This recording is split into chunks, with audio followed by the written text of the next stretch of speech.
जी मैं ये पूछना चाहता था कि जो आलस्य है वो कैसे दूर किया जाए।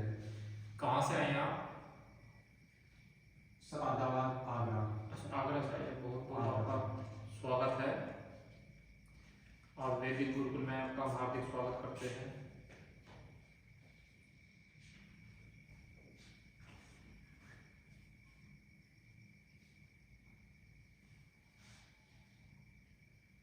आगरा यूपी से आप आए हैं तो आपका प्रश्न ये है कि नींद को आलस्य किस प्रकार कम किया जाए। देखो, मैं आपको 2 से 3 नियम बताता हूँ और बड़े सटीक नियम हैं जो आपके जीवन में काम आएंगे। मैंने खुद अपने जीवन में अपनाए हैं वो नियम, उसी के आधार पर मैं आपको बताऊंगा।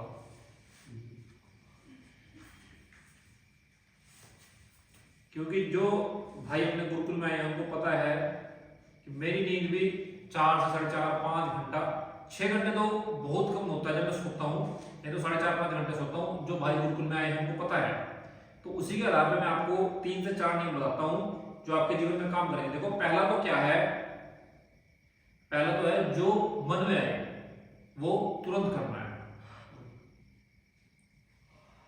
जो मन में आए वो क्या करना है।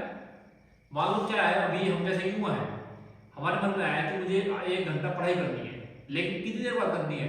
दूसरे मन ने क्या कहा, तुरंत अभी नहीं करनी, करेंगे 10 मिनट बाद। वो 10 मिनट बाद वाला जो ऑप्शन दिमाग में आता है ना, उसको छोड़ दो। आपके दिमाग में पढ़ाई करनी है तो बस तुरंत पढ़ाई करनी है। तुरंत क्या करनी है, जो मन में आए वो तुरंत करना है। अब मान लो गलत काम आ गया मन में करने का कि भाई ब्रह्मचर्य नाश करना है, तो वो तुरंत नहीं करना, उसको मन को दूसरी तरफ डिस्ट्रैक्ट कर देना है, उधर से हटा के उधर कि अच्छे काम में। जब आप अच्छे काम में उसको लगाओगे तो फिर आपके मन में गलत चीजें नहीं आएंगी। दूसरा क्या है, हमारा मन पढ़ाई के लिए कम करता है जब हमारे पेट में भोजन ज्यादा होता है, तब क्या आता है, आलस ज्यादा। तो हमेशा ध्यान रखो, भोजन कम करो। भूख से ये नहीं कि आपने मतलब आधा कर लिया ना, मान लो आपको 5 रोटी खानी है तो 5 में 4 खाओ, 1 रोटी छोड़ दो। तो अगर आप भोजन भूख से कम करोगे ना तो आपको आलस से नहीं आएगा। आप अक्सर देखना, जो व्यक्ति ठूस ठूस के आके खाते हैं उनको बाद में नींद लगती है। उसका कारण यही है कि उन्होंने ठूस ठूस के खा लिया। और जो तीसरा है और सबसे कारगर है वो है अपनी दिनचर्या बनाओ। मान लो आपने सुबह सेट कर लिया कि मुझे आज दिन में ये करना है, और परमात्मा से प्रार्थना कर ली, सुबह मेडिटेशन कर लिया, परमात्मा से प्रार्थना कर ली कि हे परमात्मा मुझे शक्ति दो कि मैं दिन में ये कार्य कर सकूं, तो मेरा अनुभव है आप वो कार्य कर लोगे अगर सुबह आपने परमात्मा से प्रार्थना कर ली तो।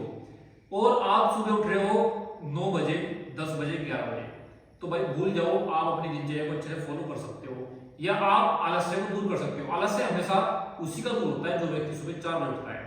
आप देख लेना, कोई भी महान पुरुष देखो, आप भगवान श्री राम देखो, भगवान श्री कृष्ण देखो, सब सवेरे जल्दी ब्रह्म मुहूर्त में उठते थे, उसके बाद वो अपनी दिनचर्या बनाते थे और उसको पूरा करते थे, इसलिए वो महान बने।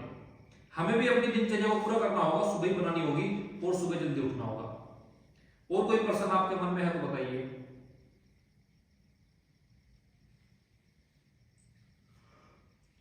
तो भाइयों, सभी को मैं कहना चाहूंगा कि अपनी दिनचर्या बनाओ। आपका मन अगर पढ़ाई तरफ नहीं है तो आपका मन पढ़ाई तरफ लगने लगेगा। और गुरु जी, स्वास्थ्य को कैसे अच्छा बनाए रखें ताकि हम बीमार ना हो, कम बीमार पड़े। ये भी बड़ा अच्छा प्रश्न है आपका। हमेशा देखो, जो पढ़ने वाला व्यक्ति होता है वो चाहता है, वैसे चाहता तो सभी है कि कोई बीमार ना पड़े, कोई बीमार ना पड़े, सभी चाहता है, लेकिन हम बीमार पड़ जाते हैं। उसका कारण क्या है कि हम अपना शारीरिक व्यायाम छोड़ देते हैं। शारीरिक व्यायाम क्या करते हैं, छोड़ देते हैं। हमें कभी भी अपना शारीरिक व्यायाम नहीं छोड़ना। प्रतिदिन हमें, जैसे हम गुरुकुल में है, हमें प्रतिदिन, हम गुरुकुल में क्या करते हैं कि सुबह सुबह 4:15 4:30 5 बजे व्यायाम प्राणायाम करते हैं, उसके बाद उपासना होती है। तो जब सुबह व्यायाम प्राणायाम हम कर लेते हैं ब्रह्म मुहूर्त में, एक तो ब्रह्म मुहूर्त में कोष में ऊर्जा होती है जिसको अपने शास्त्रों में ब्रह्म ऊर्जा कहते हैं।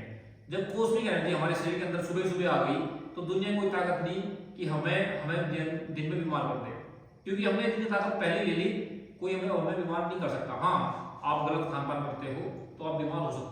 फिर आप बीमार नहीं होगे। तो भाई सब ध्यान रखो, अपने शारीरिक स्वास्थ्य अच्छा रखो, व्यायाम प्राणायाम में बहुत ध्यान रखना भाई। और तो भाई किसी कोई प्रश्न नहीं?